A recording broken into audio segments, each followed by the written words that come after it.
Mowgli the legend of the jungle movie की शुरुआत India के एक जंगल में होती है, जहां कुछ लोग एक खतरनाक टाइगर से बचकर भाग रहे हैं। एक औरत अपने बच्चे के साथ बचने की कोशिश करती है, लेकिन उसकी साड़ी कांटों में फंस जाती है। टाइगर उसके पति को भी मार डालता है। उस दिन शेर खान द टाइगर कई लोगों को मार डालता है। अब ये सब कुछ एक बड़ी पाइथन देख रही होती है, जिसका नाम का है। वो हमें बताती है कि शेर खान ने आज इस जंगल का पुरातन नियम तोड़ दिया है। इस घटना के बाद बगीरा नाम के एक ब्लैक पैंथर को जंगल के बीच में एक बच्चा मिलता है, लेकिन बगीरा जान जाता है कि शेर खान आसपास कहीं पर है, इसलिए वो बच्चे को वहाँ से बचाकर लेके जाता है और एक गुफा के आगे छोड़कर वहाँ से चला जाता है। काओ उसको देख रही होती है।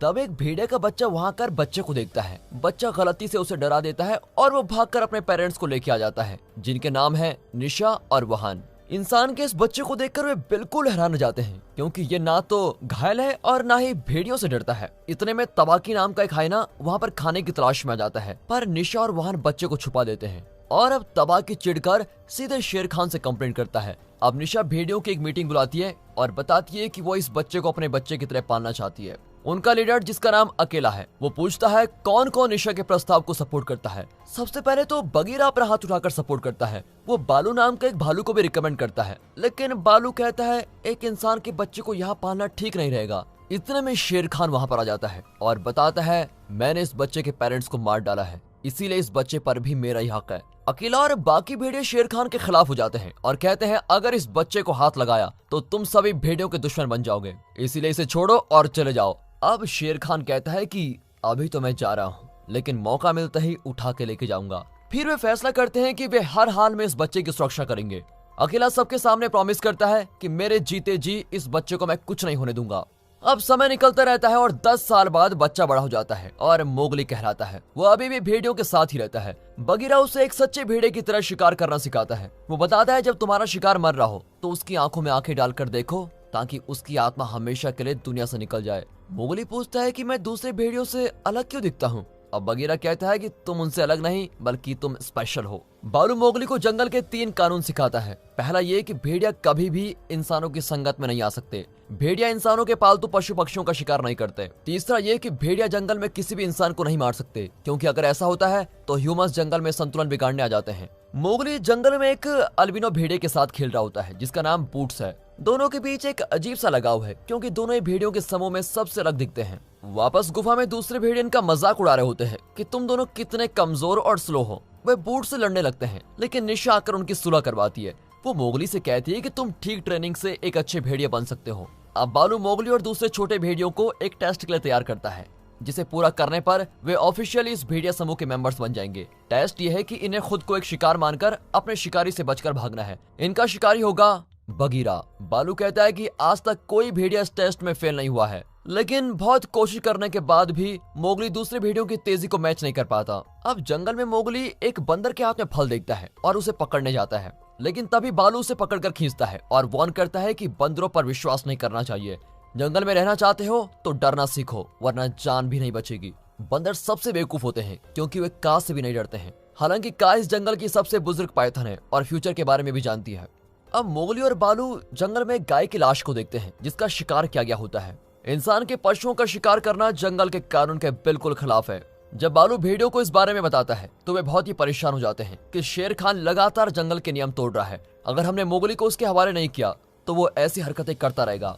लेकिन निशा कहती है कि मैं अपने मोगली को किसी के हवाले नहीं करूंगी। उस रात अकेला बालू और बगीरा से कहता है कि शेर खान मुझसे युद्ध करना चाहता है और अगर वो जीत गया तो इस जंगल का कंट्रोल शेर खान के हाथ में चला जाएगा। सभी मोगली को प्रोटेक्ट करना चाहते हैं, लेकिन उनके तरीके अलग अलग होते हैं। बगीरा कहता है कि मोगली को पास के गांव में चले जाना चाहिए, लेकिन अकेला जानता है कि इंसान जंगल के अंदर घुस चुके हैं, इसीलिए सिर्फ मोगली ही हमारी और जंगल की रक्षा कर सकता है। हालांकि बगीरा उसकी बात से सहमत नहीं होता, पर अकेला कहता है कि अगर मोगली अपने टेस्ट में पास हो जाएगा तो हम उसे अपने समूह का हिस्सा बना लेंगे। बालू कहता है कि मोगली ये सब नहीं होगा, पर अकेला कहता है तुम कोई तरकीब निकालो जिससे मोगली टेस्ट में पास हो जाए। अगले दिन बालू मोगली को और भी जबरदस्त ट्रेनिंग देने लगता है, पर वो मोगली को भेड़िया बनने की ट्रेनिंग नहीं देता, बल्कि एक इंसान की हैसियत से उसमें जो ताकत और स्किल्स हैं उनका इस्तेमाल करना सिखाता है। वो मोगली को ऊंचे पेड़ों पर चढ़ना और एक पेड़ से दूसरे पेड़ पर छलांग लगाना, ऐसी ऐसी चीजें सिखाता है।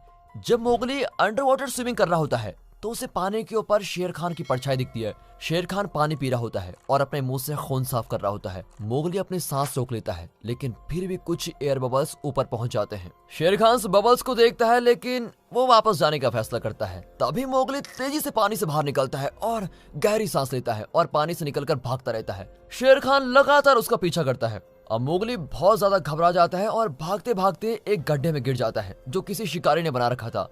खुशकिस्मती से वो जिंदा बच जाता है, लेकिन शेर खान उस गड्ढे के चक्कर लगा रहा होता है। तभी एक बड़े पेड़ की शाखा अंदर आकर मोगली को समेटकर ऊपर उठा लेती है। लेकिन ये क्या, ये पेड़ नहीं, एक बुजुर्ग हाथी है जिसका एक दांत टूटा हुआ है। तब बगीरा वहाँ आता है और मोगली को जिंदा देखकर उसे चैन आ जाता है। फिर वो मोगली को लेकर वहाँ से चला जाता है और शेर खान गुस्से में जंगल के अंधेरे में कहीं गायब हो जाता है। उस रात बगीरा और मोगली देखते हैं कि इंसान जंगल में तेजी से आगे बढ़ रहे हैं। बगीरा उसे बताता है कि वो इंसान उस टाइगर की तलाश कर रहे हैं जिसने उनकी गाय को मार डाला था, लेकिन मुझे इंसानों पर विश्वास नहीं है, वे किसी को भी मार डाल सकते हैं। ऊपर से शेर खान बहुत चालाक और शातिर है, उसे ढूंढना इतना आसान नहीं होगा। बगीरा कहता है तुम पास के गांव में जाकर रहो, तुम वहीं सुरक्षित रहोगे। तुम भेड़िए नहीं इंसान हो और तुम्हें इंसानों के साथ ही रहना चाहिए।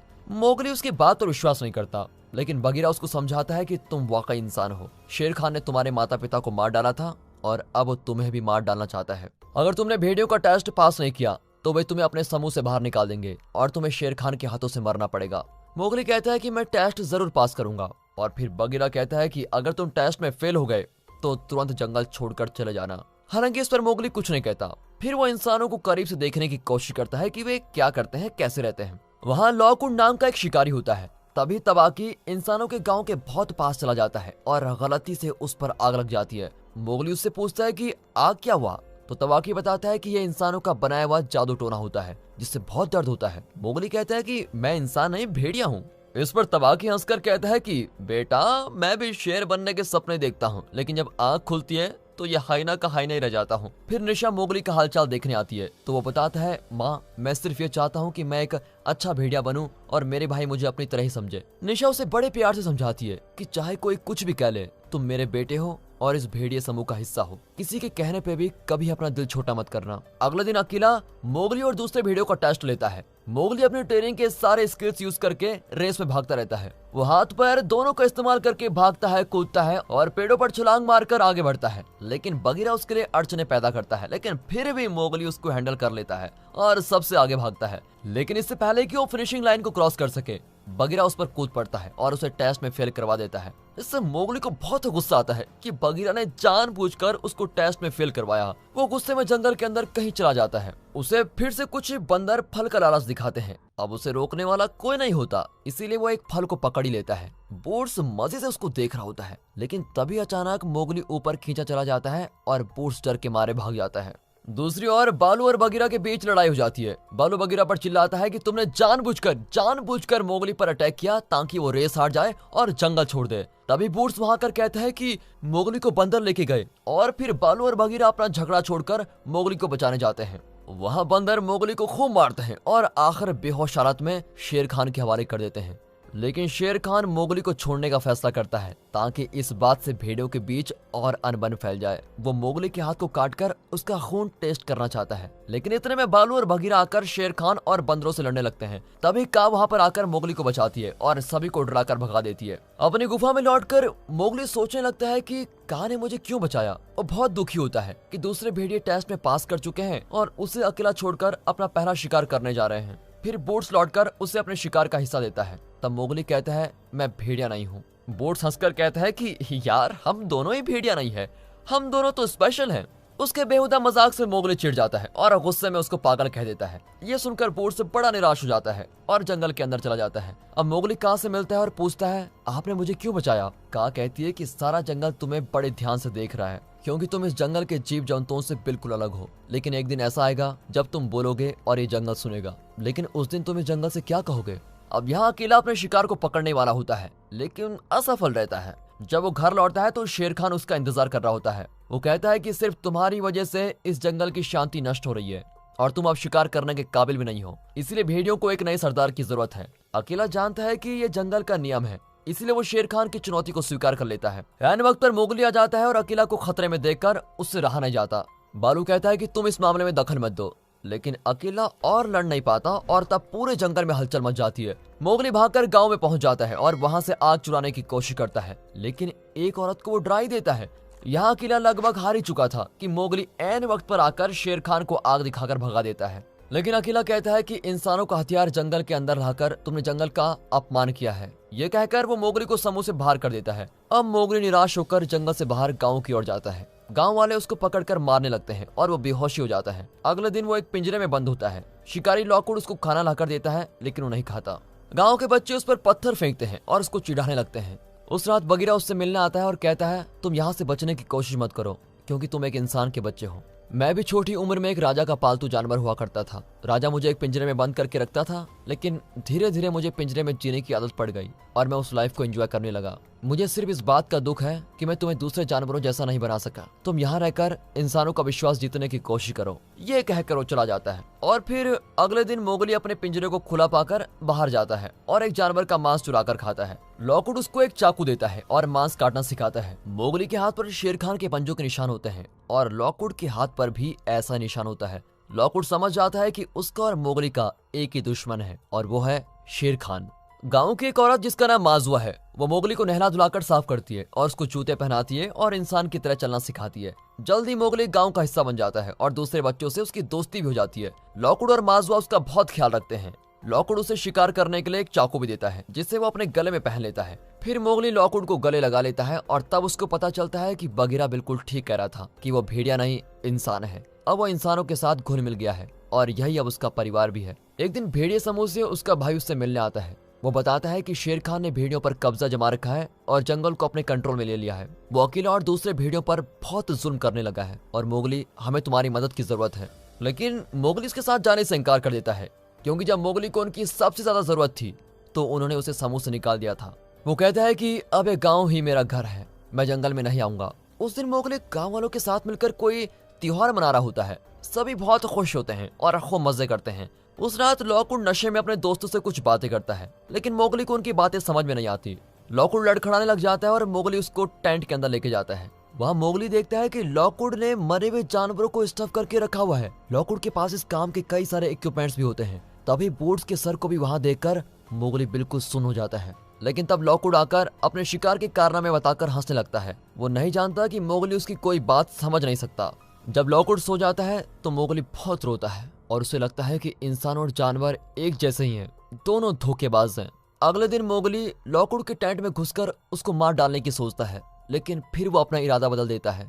वहां पर एक हाथी का टूटा हुआ दांत भी होता है। मोगली तुरंत पहचान जाता है कि ये उसी बुजुर्ग हाथी का दांत है जिसने मोगली को एक दिन शेर खान से बचाया था। मोगली उसे चुराकर उसी हाथी को लौटा देता है और कहता है, मैं उस शिकारी को आपके पास लेके आऊंगा जिसने आपका दांत तोड़ा था, लेकिन बदले में इस जंगल को शेर खान से बचाने में आप मेरी मदद करोगे।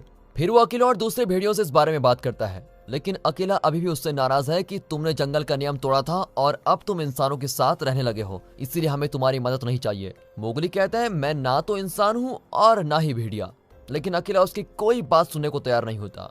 अब बगीरा को अकेले के बर्ताव को देखकर बहुत गुस्सा आता है। मोगली ऐलान करता है कि कल शेर खान मर जाएगा। अब अगले दिन मोगली जंगल और गांव के बीच जाकर खड़ा हो जाता है और अपना चाकू हाथ में लिए शेर खान को ललकारता है। अब उसकी ललकार सुनकर बगीरा अकेला से विनती करता है कि हमें मोगली की मदद करनी चाहिए। आखिर शेर खान मोगली के सामने आ ही जाता है और उसे चिढ़ाता है कि तुम शेर खान को मारने के लिए इंसान का हथियार इस्तेमाल करोगे, वाह। और फिर जब शेर खान मोगली के पास आने लगता है तो वो एक भेड़िए की तरह चिल्लाकर सभी हाथियों को सिग्नल कर देता है। जल्द ही हाथियों का एक झुंड आकर शेर खान को हर तरफ से अटैक करता है। तब मोगली शेर खान पर झपटकर उसकी पीठ पर चाकू मार देता है और जल्दी से एक पेड़ पर चढ़ जाता है। फिर शेर खान मोगली को पकड़ने के लिए कूदता है, लेकिन मोगली उसकी पीठ से अपना चाकू निकाल लेता है। फिर वो नीचे कूदकर दोबारा शेर खान पर चाकू से वार करता है। तभी एक गन शॉट की आवाज आती है। मोगली समझ जाता है कि लॉकवुड वहां पर आ गया है। अब वो बुजुर्ग हाथी को इशारा करता है कि यही है वो शिकारी जिसने तुम्हारा दांत तोड़ा था। वहां जंगल में बालू, बगीरा और दूसरे जानवर अकेला की जिद के खिलाफ एकजुट होकर मोगली की मदद के लिए निकल पड़ते हैं। इतने में लॉकवुड शेर खान पर एम करता है, लेकिन उसका शॉट मिस हो जाता है और मोगली को गोली लग जाती है। जैसे ही मोगली गिरता है तो शेर खान उस पर झपट पड़ता है, लेकिन ऐन वक्त पर अकेला आकर बीच हवा में उसको रोक देता है और मोगली को बचा लेता है। इसी बीच हाथियों का झुंड लॉकवुड को कुचल देता है। शेर खान फिर उठ जाता है। मोगली, बालू, बगीरा और दूसरे भेड़िए अकेला के पास पहुंचते हैं। शेर खान के साथ हुई लड़ाई में वो पूरी तरह से घायल हो गया था। वो मोगली की गलतियों को माफ कर देता है और कहता है, आज से तुम हमारे समूह के सरदार हो। ये कहकर अकेला दम तोड़ देता है। अब मोगली अपना चाकू उठाकर इस लड़ाई को खत्म करने का फैसला करता है। वो शेर खान की ओर बढ़ता है। काऊ उसे देखती है और समझ जाती है कि आज वो दिन है जब मोगली बोलेगा और सारा जंगल उसकी बात सुनेगा। मोगली घायल शेर खान के पास जाकर उसकी आंखों में आंखें डालकर देखता है, बिल्कुल वैसे ही जैसे बगीरा ने उसको सिखाया था। लेकिन शेर खान मरा नहीं है। वो आखिरी बार मोगली पर अटैक करता है, लेकिन मोगली जानता है कि वो अटैक करेगा, इसलिए वो उसकी पकड़ में नहीं आता और एक आखिरी बार पूरे फोर्स के साथ अपने चाकू से उसका काम तमाम करता है। मोगली की समझदारी और ताकत देखकर जंगल के सारे जानवर सेलिब्रेट करने लगते हैं और मोगली को जंगल का राजा मानने लगते हैं। बुजुर्ग हाथी खुशी से मोगली को उठाकर अपनी पीठ पर रख देता है और उसे वापस उसके समूह के पास लेके जाता है। तब कहानी हमें बताती है कि मोगली, जो ना तो इंसान है और ना ही भेड़िया है, वो इस जंगल की आवाज बन गया है। जब तक मोगली इस जंगल में रहेगा तब तक जंगल और गांव के बीच यानी इंसानों और जानवरों के बीच शांति बनी रहेगी। जंगल की सबसे ऊंची जगह पर मोगली को खड़ा देखकर सारे जानवर चैन से रहने लगते हैं। और दोस्तों, इसी के साथ जंगल की कहानी यहाँ खत्म होती है।